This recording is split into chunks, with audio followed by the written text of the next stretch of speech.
हाय दोस्तों, मैं हूं सन्नाटे में गूंजती वो आवाज जो सन्नाटे में छिपा हुआ राज सामने लाने की कोशिश कर रहा हूं। और सच में ये राज जानने के लिए जो हिम्मत और साहस चाहिए वो सिर्फ आप लोगों के प्यार और भरोसे से मिलता है। और जब भी मैं एक ऐसी जगह पर होता हूं जहां चारों ओर सिर्फ सन्नाटा होता है तो मुझे सिर्फ एक ही एहसास होता है कि कोई है, या एक नई आपबीती का एहसास होता है, क्योंकि हर एक सुनसान अंधेरा अपने अंदर कुछ ना कुछ छुपाए होता है। और अगर हम उसे जानना चाहते हैं तो हम में इतना साहस होना चाहिए कि हम बिना डरे आगे बढ़ते रहें।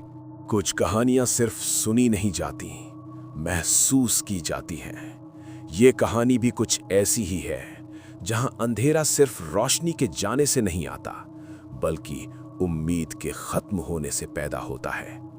ये कहानी है एक ऐसी जगह की जहां शाम ढलते ही आवाजें धीरे धीरे खामोश हो जाती हैं, और फिर जो बचता है वो है सिर्फ सन्नाटा। इस कहानी के किरदार बिल्कुल आम लोग हैं, लेकिन जो उनके साथ हुआ वो आम नहीं था। आज की कहानी शुरू करने से पहले अगर आप पहली बार मेरे चैनल पे आए हैं तो सब्सक्राइब कर लें और बेल आइकन को प्रेस कर लें, ताकि मेरी अगली कहानी आप तक जल्द से जल्द पहुंच सके। और अगर आपको कहानी अच्छी लगे तो मुझे कमेंट करके भी बताना आपको कहानी कैसी लगी, ताकि मैं और अच्छी कहानियां ला सकूं आप लोगों के लिए। तो चलिए ज्यादा वक्त ना लेते हुए आज की कहानी शुरू करते हैं। आइए सुनते हैं खौफ और दहशत से भरपूर एक ट्रक ड्राइवर की भयानक और खौफनाक कहानी। मेरा नाम मुस्तफा है और मैं कराची का रिहायशी हूं। पेशे के एतबार से मैं एक ट्रक ड्राइवर हूं। मेरी जिंदगी का ज्यादातर हिस्सा पहियों पर ही गुजरा है। शहरों की रोशनियों, गांव की सादगी और तवील सुनसान शाहराओं की वहशत, ये सब मेरी जिंदगी का हिस्सा है। मैं जो वाकया आपको सुनाने वाला हूं, ये आज से कोई 1 साल पहले पेश आया था। ये कोई मामूली वाकया नहीं था, ये एक ऐसा अजाब था जिसने मेरी रूह तक को झंझोड़ कर रख दिया, और जिसके निशान आज भी मेरे जहन पर ताज़ा हैं। मुझे एक सेठ साहब का माल लोड करवाकर बलूचिस्तान के एक दूर दराज इलाके बंदर लेकर जाना था। ये कोई नया काम नहीं था, मैं पहले भी कई बार बलूचिस्तान के चक्कर लगा चुका था, लेकिन इस बार बात कुछ और थी। मेरे कई साथी ड्राइवर जो इस रास्ते के पुराने मुसाफिर थे, मुझे बार बार टोक चुके थे कि बंदर का इलाका बहुत ज्यादा आसेबज़ादा है। वे किस्से सुनाते थे, अनदेखी मखलूकात के, सड़क पर भटकती रूहों के और रात के अंधेरे में पेश आने वाले नाकाबिले बयान वाकयात के। मैं आमतौर पर इन बातों को एक कान से सुनकर दूसरे से निकाल देता था। ड्राइवर लोग हैं, सफर की थकान और तन्हाई में न जाने क्या कुछ सोच लेते हैं, मगर इस बार उनकी बातों में एक अजीब सी संजीदगी और खौफ था, जैसे वो मुझे किसी यकीनी खतरे से आगाह कर रहे हों। एक पुराने ड्राइवर चचा तौफीक खान ने तो मेरा कंधा थपथपा कर कहा था, मुस्तफा पुत्र, पैसा सब कुछ नहीं होता, जान है तो जहान है। इस रास्ते पर रात को सफर करने से बचना, खासकर जब मौसम खराब हो। इस फेरे के मुझे पैसे बहुत अच्छे मिल रहे थे, घर में कुछ जरूरतें भी आन पड़ी थीं, और मैंने सोचा कि अल्लाह का नाम लेकर निकल पड़ता हूं। ऐसी बातों पर ध्यान दिया तो रोजी रोटी कमाना मुश्किल हो जाएगा। मैं हमेशा बड़ा एहतियात बरतने वाला इंसान हूं और जानबूझकर खतरा मोल नहीं लेता। मैंने अपने आप को तसल्ली दी कि मैं अल्लाह पर भरोसा करूंगा और आयतुल कुर्सी का विर्द करता रहूंगा। मगरिब का वक्त हो रहा था जब मैंने हब चौकी से ट्रक निकाला। माल ज्यादा नहीं था, लेकिन सफर लंबा और कठिन था। मैं अकेला था, मेरा क्लीनर छुट्टी पर था। चलते चलते रात का अंधेरा हर सू फैल चुका था। यह जनवरी का महीना था। कराची में तो इतनी ठंड नहीं पड़ती, लेकिन जैसे जैसे मैं बलूचिस्तान की हदूद में दाखिल हो रहा था, सर्दी की शिद्दत बढ़ती जा रही थी। हवा में एक कांटदार ठंडक थी जो हड्डियों में उतरती महसूस हो रही थी। इसीलिए मैंने एहतियातन अपना गर्म कोट और एक भारी ऊन की शाल भी साथ रख ली थी। शुरू का सफर काफी अच्छा गुजरा। मैं जहां से गुजर रहा था वहां छोटी मोटी आबादियां थीं, कहीं कहीं बाजार और दुकानें खुली नजर आ रही थीं, और लोग सड़क किनारे होटलों पर चाय पीते और गप्पे लगाते दिखाई दे रहे थे। मैं भी अपने पुराने टेप रिकॉर्डर पर मोहम्मद रफ़ी के गाने सुनता हशाश बशाश गुनगुनाता हुआ ट्रक चला रहा था। लेकिन तकरीबन 1.5 घंटे के सफर के बाद आबादी का सिलसिला खत्म हो गया। अब मेरा ट्रक बलोचिस्तान की असल वीरान सड़क पर चल पड़ा था। यहां मंजर बिल्कुल बदल चुका था। चारों तरफ घुप अंधेरा था, ऐसा अंधेरा कि जैसे किसी ने स्याही की बाल्टी उलट दी हो। मेरे ट्रक की हेडलाइट्स ही मेरा वाहिद सहारा थीं, जिनकी रोशनी सड़क के एक महदूद हिस्से को मुनव्वर कर रही थी। रास्ता बहुत खामोश और वीरान था। मैं ट्रक ड्राइवर था। मैंने अपनी जिंदगी में हजारों मील सफर किया था, लेकिन आज की रात मुझे एक बहुत ज्यादा डरावना सा एहसास दे रही थी। यहां शदीद ठंडी और बर्फानी हवाएं चल रही थीं, जिनकी साएं साएं की आवाज ट्रक केबिन से टकराकर एक अजीब दहशतनाक समा पैदा कर रही थी। थोड़ी दूर आगे चलकर आसमान पर गहरे काले बादल छा गए, जैसे किसी लश्कर ने हमला कर दिया हो। एकदम से आसमानी बिजली कड़कने लगी। उसकी चमक से एक लम्हे के लिए चारों तरफ बर्फ से ढके सफेद पहाड़ ऐसे नजर आते जैसे सफेद कफन ओढ़े देवगामत लाशें खड़ी हों। चलते चलते मैं एक ऐसे हाईवे से गुजरा जहां कोई ट्रैफिक नहीं थी। दूर दूर तक किसी गाड़ी का नामो निशान न था। मैं सफर करते करते एक ऐसे रास्ते पर आ चुका था जहां अब बिल्कुल ना कोई आबादी थी, ना कोई ट्रैफिक, ना जिंदगी का कोई निशान। बस मैं था, मेरा ट्रक था और वो खौफनाक सुनसान सड़क।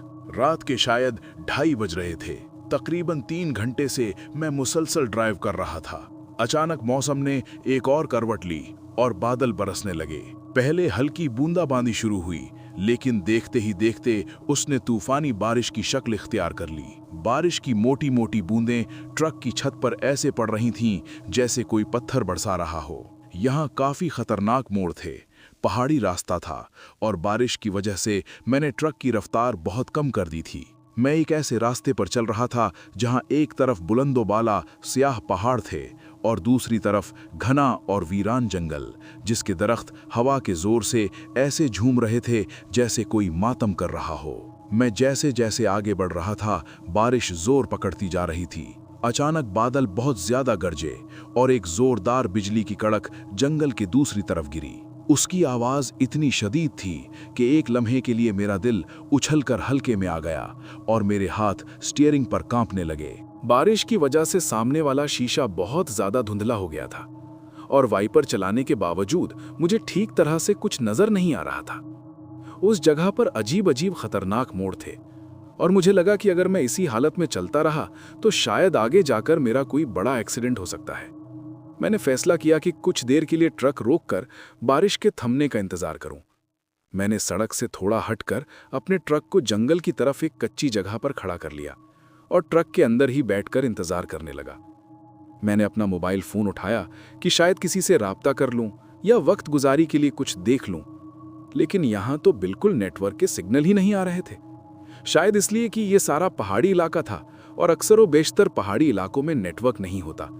मैंने मायूस होकर मोबाइल दोबारा बंद करके रख दिया। मुझे वहां खड़े हुए आधा घंटा गुजरा होगा। बाहर बारिश की झड़ी लगी हुई थी और हवा का शोर था। मैं अपनी ही सोचों में गुम बैठा था। घर वालों को याद कर रहा था और सोच रहा था कि कब ये सफर खत्म होगा कि अचानक मेरे ट्रक के ड्राइवर साइड वाले दरवाजे पर किसी ने बहुत जोर से दस्तक दी। थक थक थक। इस गैर मुतवक्का और पुरजोर आवाज पर मेरा दिल उछलकर हलक में आ गया। मैं जो अपनी ही सोच में डूबा हुआ था, एकदम से बुरी तरह चौंक गया। इस वीराने में इस तूफानी रात में कौन हो सकता था? मेरे जहन में पहला ख्याल डाकुओं का आया। मैं बहुत ज्यादा डर गया और बिल्कुल साकित बैठ गया। मैंने दरवाजा ना खोला। तकरीबन 2 मिनट की मुकम्मल खामोशी के बाद दस्तक फिर हुई, इस बार ज्यादा जोर से, जैसे कोई दरवाजा तोड़ने की कोशिश कर रहा हो। मैंने डरते डरते हिम्मत मुजम्मा की और कांपती हुई आवाज में पूछा, कौन है? बाहर से कोई जवाब ना आया, सिर्फ बारिश और हवा का शोर था। मैंने फिर दोबारा, इस बार जरा बुलंद आवाज में पुकारा, कौन है भाई, क्या बात है? इस बार भी मुकम्मल खामोशी रही। बाहर बारिश जोरों की हो रही थी। मेरा दिल बुरी तरह धड़क रहा था और पेशानी पर पसीने के कतरे नमूदार हो गए थे। थोड़ी देर बाद दरवाजा फिर बजा। इस बार दस्तक में एक बेकरारी और जल्दी थी। मैंने दिल में आयतुल कुर्सी का विर्द शुरू कर दिया और जो होगा देखा जाएगा सोचकर हिम्मत करके आहिस्ता से दरवाजे का लॉक खोला और उसे थोड़ा सा सरका कर बाहर झांका। और जो मंजर मैंने देखा उसने मुझे हैरत में डाल दिया। दरवाजा खोलते ही जो मंजर मेरी आंखों के सामने था वो किसी भयावह ख्वाब से कम न था। बारिश की तेज बौछार में मेरे सामने एक नौजवान खूबसूरत लड़की खड़ी थी। उसने मुकम्मल सफेद रंग का लिबास पहना हुआ था जो बारिश में भीगकर उसके जिस्म से चिपक गया था। उसने एक बड़ी सी सफेद चादर भी ओढ़ रखी थी जिससे उसने अपना आधा चेहरा छुपाया हुआ था, मगर उसकी बड़ी बड़ी स्याह आंखें अंधेरे में भी चमक रही थी। उसकी हालत देखकर लग रहा था जैसे वो न जाने कब से इस तूफान में भटक रही हो। मैंने उसे देखा तो मेरा खौफ कुछ कम हुआ और उसकी जगह रहम और हैरत ने ले ली। मैंने उससे पूछा, कौन हो तुम और इतनी रात को इतनी तेज बारिश में इस सुनसान जगह पर क्या कर रही हो? वो पहले तो बिल्कुल खामोश रही, बस अपनी गहरी खाली खाली नजरों से मुझे देखती रही। उसकी खामोशी बड़ी अजीब और पुरसर्रार थी। फिर थोड़ी देर बाद उसकी धीमी और कदरे कांपती हुई आवाज मेरे कानों में पड़ी। मैं यहां से आगे एक इलाका है बंदर, मैं वहां जा रही हूं। मैं पिछले 3 घंटों से यहां गाड़ी का इंतजार कर रही थी, लेकिन मुझे कोई सवारी नहीं मिली। क्या आप मुझे वहां तक छोड़ देंगे? बंदर का नाम सुनते ही मैं चौंक गया। मेरे दिमाग में चचा तौफीक खान की बातें गूंजने लगीं। ये वही जगह थी जहां मुझे माल पहुंचाना था। एक लम्हे के लिए मेरे दिल में एक अनजाना सा खटका पैदा हुआ, लेकिन फिर उस लड़की की बेबसी और खराब हालत देखकर मेरा दिल पसीज गया। मैंने एहतराम से कहा, बहन बारिश बहुत ज्यादा है, मैं खुद बारिश रुकने का इंतजार कर रहा हूं। आप ट्रक में आकर बैठ जाएं। जैसे ही बारिश थमती है मैं आपको आपकी मंजिल पर छोड़ दूंगा। वो कुछ कहे बगैर धीरे से सर हिलाती है और फिर मेरे साथ ट्रक में आकर बैठ गई। उसके बैठते ही केबिन का माहौल यकदम बदल गया।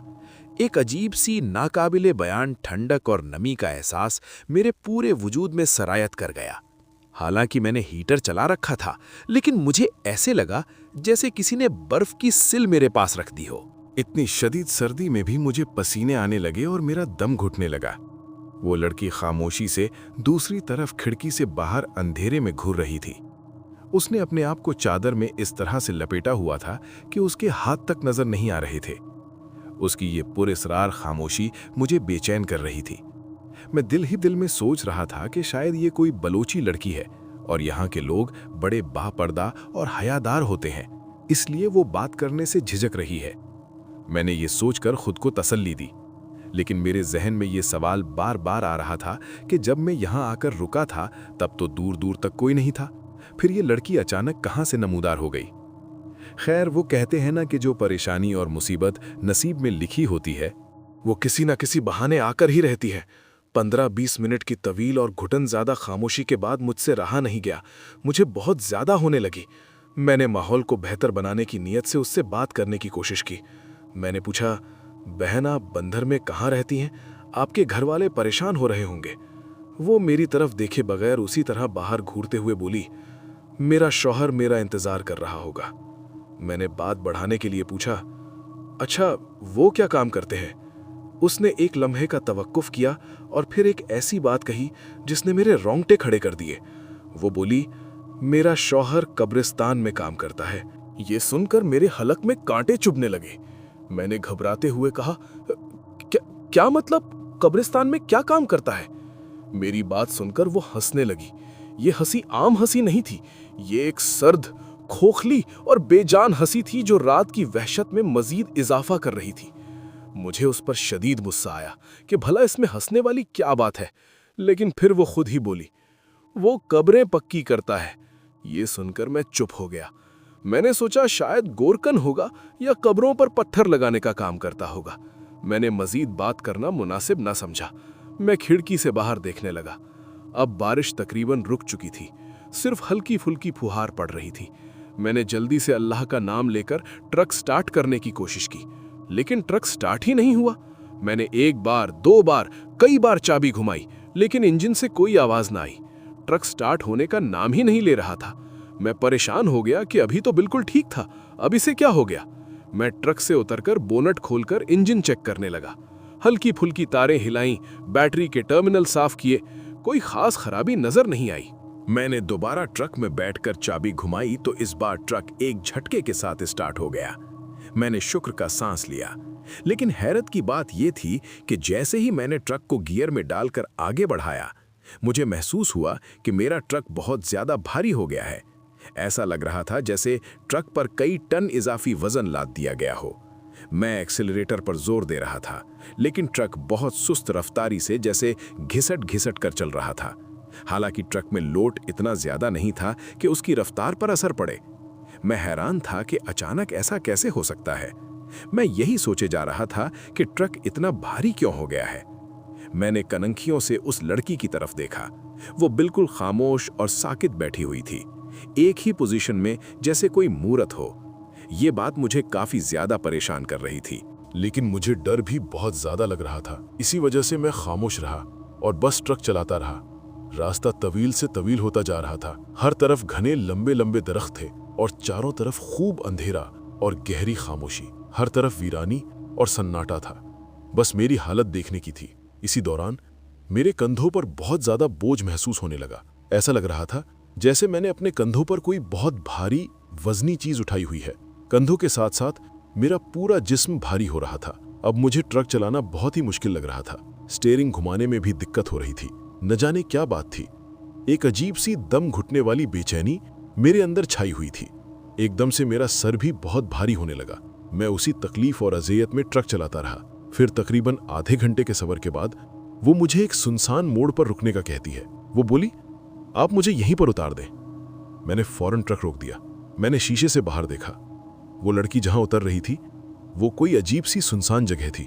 वो एक खतरनाक मोड़ था जहां ना कोई आबादी थी, ना कोई घर, ना कोई रोशनी।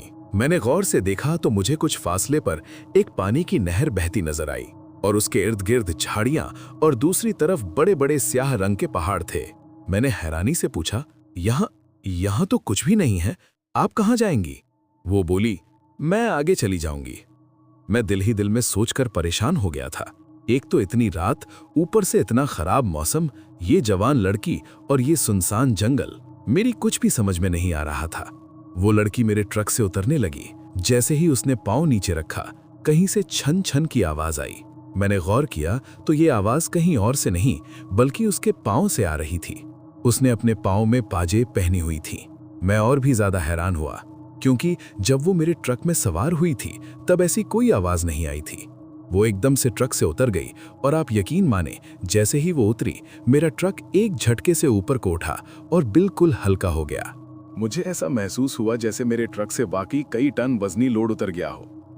मैं काफी ज्यादा हैरान तो हुआ, लेकिन फिर मैंने इस चीज को अपना वहम समझकर नजरअंदाज कर दिया। वो लड़की उतरकर आगे चलने लगी। मैंने ट्रक स्टार्ट हालत में ही रखा और थोड़ा रुककर उसे देखने लगा। मैं ये देखना चाहता था कि आखिर ये लड़की इस वीराने में जाएगी कहां। वो लड़की चलते चलते उन पहाड़ों की तरफ बढ़ने लगी। मैं हैरान फटी फटी आंखों से ये सारा मंजर देख रहा था। वो चलती जा रही थी और मैं उसे देख रहा था। अचानक मैंने क्या देखा कि सामने जो पानी की नहर थी, वो लड़की सीधा उस नहर के अंदर जाने लगी। मैं हैरान और परेशान ट्रक में बैठा ये सब कुछ देख रहा था। मेरा दिल चाहा कि मैं उसे आवाज लगाऊं, लेकिन खौफ और डर की वजह से मेरे मुंह से आवाज ही नहीं निकल रही थी। इतनी शदीद ठंड में वो लड़की पानी के अंदर चल रही थी। मैं दिल में कह रहा था कि ये लड़की पागल है क्या? इस सर्दी में कौन पानी में जाता है? और फिर मेरे देखते ही देखते वो लड़की पानी के अंदर चलते चलते गहराई में उतर गई और मुकम्मल तौर पर गायब हो गई। मेरी तो अब खौफ से बुरी हालत थी।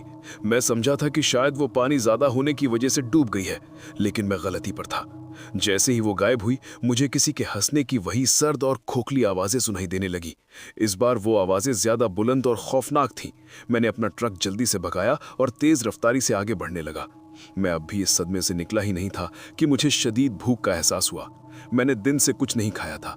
मैं चाहता था कि कहीं कोई आबादी नजर आए, कोई ढाबा मिले जहां रुककर खाना खा लूं और एक कड़क चाय पी लूं, ताकि मेरे सर का दर्द और ये खौफ कुछ कम हो। थोड़ा आगे जाकर मुझे एक ढाबा नजर आया। मैंने ट्रक रोका और नीचे उतरा। मैंने ढाबे वाले से वॉशरूम का पूछा तो उसने ढाबे के पीछे की तरफ इशारा किया। वहां काफी अंधेरा था। एक तरफ 3 छोटे छोटे वॉशरूम बने थे और सिर्फ एक ही मध्यम सा बल्ब जल रहा था। मैं एक वॉशरूम में गया तो मुझे साथ वाले वॉशरूम से कुछ आवाजें सुनाई दी। ऐसा लगा जैसे कोई बड़बड़ा रहा हो। फिर अचानक वहां का बल्ब बुझ गया और अंधेरा छा गया। जैसे ही लाइट बंद हुई, वो आवाजें तेज हो गई। अब वो आवाज किसी के गुर्राने जैसी लग रही थी। मुझ पर खौफतारी होने लगा। मैंने दीवार के साथ कान लगाकर सुना तो मुझे लगा जैसे कोई औरत बैन कर रही हो, रो रही हो। मैं बहुत ज्यादा डर गया। रात के इस पहर इस वीरान ढाबे के जनाना हिस्से में किसी औरत का क्या काम? मैं हिम्मत करके दरवाजा खोलकर बाहर निकला कि देखूं कौन है, तो वहां कोई नहीं था। दोनों साथ वाले वॉशरूम खाली और वीरान पड़े थे। ये चीज मुझे मजीद डरा देने के लिए काफी थी, क्योंकि वो आवाजें मैंने बिल्कुल साफ सुनी थी। मैं जल्दी से हाथ धोकर वापस आकर कुर्सी पर बैठ गया, खाना खाया, चाय पी, लेकिन मेरा ध्यान बार बार उस लड़की और उन आवाजों की तरफ जा रहा था। मैं ट्रक का वजनी हो जाना, उस लड़की का पानी में गायब होना, ये सब सोचकर परेशान था। सफर अभी भी बाकी था। मैंने पैसे दिए, चाय पीकर दोबारा अपने सफर पर रवाना हो गया।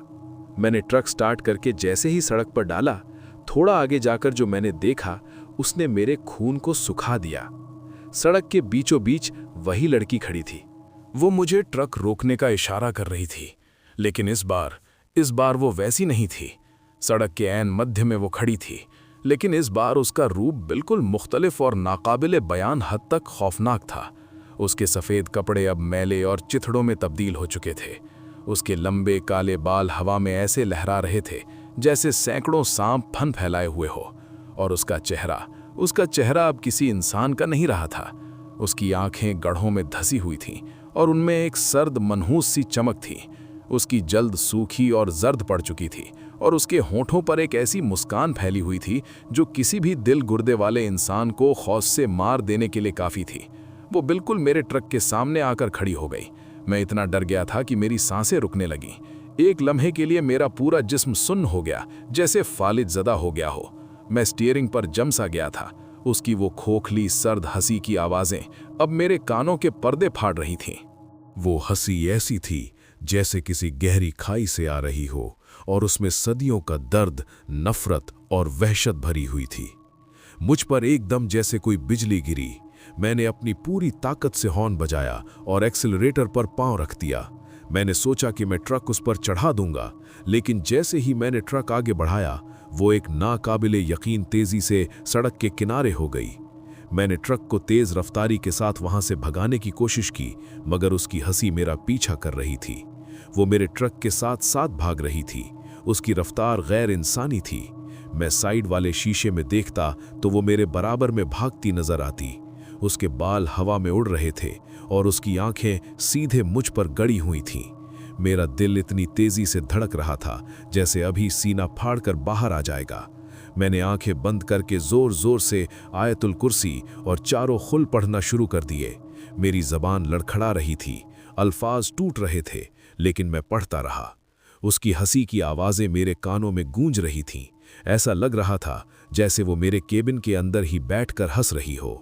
मुझ पर खौफ का एक ऐसा दौरा पड़ा था कि मेरी आंखों के सामने अंधेरा छाने लगा। मैं बस ट्रक भगाए जा रहा था। मुझे नहीं मालूम था कि मैं कहाँ जा रहा हूँ। बस उस जगह से, उस मखलूक से दूर जाना चाहता था। कुछ देर बाद मुझे दूर कुछ रोशनियां नजर आईं, शायद कोई छोटी सी बस्ती या चेक पोस्ट थी। जैसे ही मेरा ट्रक उन रोशनियों के करीब पहुंचा, उसकी हंसी की आवाजें धीरे धीरे मध्यम पड़ने लगी और फिर बिल्कुल बंद हो गईं। मैंने डरते डरते शीशे में देखा, वो अब वहां नहीं थी। मैं किसी न किसी तरह कांपते लरसते हुए अपनी मंजिल पर पहुंचा। जब मैंने ट्रक रोका और नीचे उतरने की कोशिश की तो मेरी टांगों में जान नहीं थी। मैं वहीं स्टीयरिंग पर सर रखकर फूट फूट कर रो पड़ा। वहां मौजूद मजदूरों ने जब मेरी हालत देखी तो वो मेरी तरफ दौड़े। मैं उनसे ठीक से बात भी नहीं कर पा रहा था। मेरे मुंह से सिर्फ टूटे फूटे अल्फाज निकल रहे थे। उन्होंने मुझे पानी पिलाया, तसल्ली दी, और फिर मैंने सारा वाकया अपने एक पुराने दोस्त को सुनाया जो वहीं काम करता था। मेरी तबीयत इतनी ज़्यादा ख़राब हो चुकी थी कि मुझे शदीद बुखार चढ़ गया। मुझे ऐसा लगता था जैसे हर वक्त कोई मेरे आसपास मौजूद है। रात को मैं सो नहीं पाता था। भयानक ख्वाब आते थे जिनमें वही चुड़ैल मेरा पीछा कर रही होती थी। मेरी हालत देखकर मेरे दोस्त ने मुझे करीबी अस्पताल में दाखिल करवा दिया। डॉक्टरों ने कहा कि मुझे शदीद सदमा पहुंचा है और मेरा नर्वस सिस्टम बुरी तरह मुतासिर हुआ है। मेरे दोस्त ने मेरे बड़े भाई को कराची फ़ोन करके मेरी बीमारी की इत्तला दे दी थी। भाई ये खबर सुनते ही फ़ौरन मुझे लेने के लिए कराची से बलूचिस्तान पहुंचे। जब उन्होंने मेरी हालत देखी तो वो भी परेशान हो गए। मैं हड्डियों का एक ढांचा बन चुका था, आंखें अंदर को ढस गई थीं और चेहरे पर एक मुस्तकिल खौफ तारी रहता था। वो मुझे लेकर वापस कराची आए। कराची वापस आकर भी मेरी हालत बेहतर न हुई। डॉक्टरों की दवाएं बेअसर थीं। मैं अक्सर रातों को चीख मारकर उठ जाता था। मुझे हर सफ़ेद कपड़ों वाली औरत से डर लगने लगा था। आखिरकार मेरे घर वालों ने मेरा बाकायदा रूहानी इलाज करवाने का फैसला किया। मुझे एक बहुत बड़े और नेक आलिम के पास ले जाया गया। उन्होंने मुझ पर दम किया, मुझे पढ़ने के लिए कुछ वज़ाइफ दिए और एक तावीज़ गले में पहनने को दिया। कई महीनों के मुसलसल इलाज और दुआओं के बाद कहीं जाकर मेरी हालत संभलना शुरू हुई। वो खौफ जो मेरी रूह में बस गया था आहिस्ता आहिस्ता कम होने लगा, लेकिन उस वाक़े ने मुझे अंदर से तोड़ कर रख दिया था। मैंने खौफ के मारे काफ़ी अरसा ट्रक चलाना ही छोड़ दिया। मैं उस शाहरा का तसव्वुर भी करता तो मेरे रोंगटे खड़े हो जाते। आज उस बात को 1 साल से ज़्यादा हो गया है। मैंने मजबूरन दोबारा ट्रक चलाना शुरू कर दिया है, लेकिन अब मैं वो पहले वाला जमील नहीं रहा। वो रात, वो पुरअसरार लड़की, उसकी सर्द हंसी और उसका वो भयानक चेहरा आज भी मेरी आंखों के सामने घूम जाता है। मैंने ये सबक सीखा है कि कुछ बातें, कुछ जगहें ऐसी होती हैं जिनसे परहेज करना ही बेहतर है। पैसा, ज़रूरतें, ये सब अपनी जगह, लेकिन जिंदगी से बढ़कर कुछ नहीं। ये खौफ ही होता है जो इंसान को अंदर से खोखला कर देता है, उसे जिंदा दरगोर कर देता है। और मेरे साथ भी कुछ ऐसा ही हुआ था। मैं आज भी जब किसी सुनसान सड़क पर रात को सफ़र करता हूं तो मेरा दिल कांपता है और मैं अल्लाह से दुआ करता हूं कि वो मुझे हर अनजाने और अनदेखे शर से महफूज रखें।